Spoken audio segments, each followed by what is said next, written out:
સુરેન્દ્રનગરના થાનમાં ફાયરિંગની ઘટના બાદ કેસ નોંધાયો, જેમાં 9 લોકો વિરુદ્ધ ગુનો દાખલ કરવામાં આવ્યો, જેમાં જસપાલ ભાણો, રાહુલ ચોટી, મેહુલ ગોપાલ સહિતના સામેલ છે। મળતી માહિતી અનુસાર મોરથડા રોડ પર આવેલી જમીનના વિવાદને લઈને એક વેપારી પર ફાયરિંગ કરવામાં આવ્યું હતું। તપાસ દરમિયાન સામે આવ્યું કે આ ફાયરિંગ બંદૂકના કારણે કરવામાં આવ્યું હતું।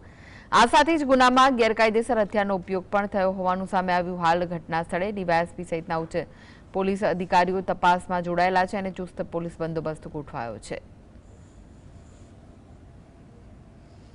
સામે મારામારી કરી અને એકબીજા પક્ષે ગંભીર ઇજાઓ પહોંચાડી અને જે છે એ આ બનાવનો અંજામ આપેલો હતો। આ બનાવના અનુસંધાને જો વિગતવાર જોઈએ તો કુલ 2 ફરિયાદો તાનગઢ પોલીસ સ્ટેશનમાં દાખલ કરવામાં આવી છે, જેમાં એક ફરિયાદની અંદર દીપેનભાઈ ચંદ્રકાંતભાઈ ભરાડ એ પોતે ફરિયાદી છે।